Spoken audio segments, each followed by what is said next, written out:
తెలంగాణ వ్యాప్తంగా వాహనదారులకు తీవ్ర ఇబ్బందులు ఎదురవుతున్నాయి. రాష్ట్ర వ్యాప్తంగా అన్ని ఆర్టీఏ కార్యాలయాల్లో రవాణా శాఖ సేవలు పూర్తిగా నిలిచిపోయాయి. సర్వర్లలో తలెత్తిన సాంకేతిక సమస్యల కారణంగా లెర్నింగ్ లైసెన్స్, డ్రైవింగ్ లైసెన్స్ జారీ ప్రక్రియలో తీవ్ర జాప్యం జరుగుతుంది.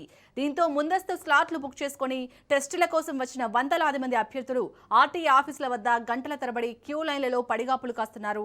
ఎప్పుడు సర్వర్ వస్తుందో తెలియక సుదూర ప్రాంతాల నుంచి వచ్చిన వాహనదారులు తీవ్ర అవస్థలు పడుతున్నారు.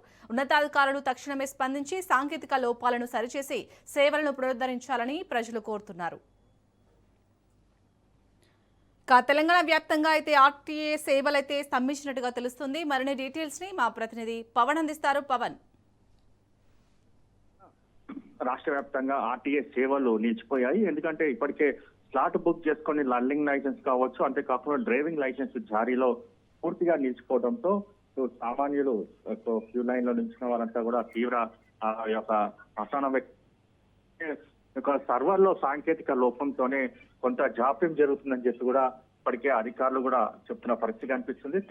ఇటు సేవలను తక్షణమే పునరుద్ధరించి సమస్యను పరిష్కరించాలని చెప్పి కూడా వాహనదారులు కోరుతున్నారు. ఎందుకంటే ఇప్పటికే స్లాట్స్ కూడా బుక్ చేసుకొని వచ్చిన నేపథ్యంలో ఇక్కడికి వచ్చిన దాని తర్వాత సర్వర్ పనిచేయకపోవడంతో ఇటు ఎవరైతే స్లాట్స్ బుక్ చేసుకున్నారో వారంతా కూడా తీవ్ర అసహనం వ్యక్తం చేస్తున్నారు. ఇదంతా కూడా ముందుగానే చూసుకోవాలి, ఇలాంటి సాంకేతిక లోపాలు ఎక్కడైతే ఉన్నాయో ఇక్కడ పరిష్కరించుకోవాలని చెప్పి కూడా దీనికి సంబంధించి ఎవరైతే స్లాట్స్ బుక్ చేస్తున్న వారు తీవ్ర ఆగ్రహం వ్యక్తం చేస్తున్న పరిస్థితి కనిపిస్తుంది. తెలంగాణ రాష్ట్ర వ్యాప్తంగా ఆర్టీఏ సేవలు అంటే ఇప్పటికే నిలిచిపోయిన నేపథ్యంలో మరికొద్ది సేపట్లో సాంకేతిక లోపాన్ని కూడా సమస్యను పరిష్కరించి సేవలను అందుబాటులోకి తీసుకొస్తామని చెప్పి అధికారులు అంటున్నారు.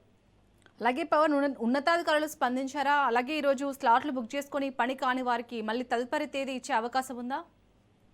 అయితే మరికొద్ది సేపట్లో ఈ యొక్క సాంకేతిక లోపాన్ని సమస్యను పరిష్కరించి ఎవరైతే ఇప్పటికే స్లాట్స్ బుక్ చేసుకున్నారో వారందరికీ కూడా త్వరగా ఒక స్లాట్స్ కూడా కంప్లీట్ చేస్తాము.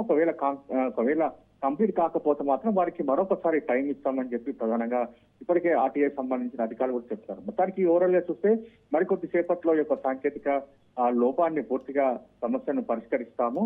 ఎందుకంటే ఇప్పటికే దీనికి సంబంధించి తెలంగాణ రాష్ట్ర వ్యాప్తంగా నిలిచిపోయిన నేపథ్యంలో తమకు కూడా కష్టతరం అవుతుంది కాబట్టి త్వరలో ఈ యొక్క సాంకేతిక లోపాన్ని పరిష్కరిస్తామని చెప్పి అధికారులు అంటున్నారు. Thank you Pawan.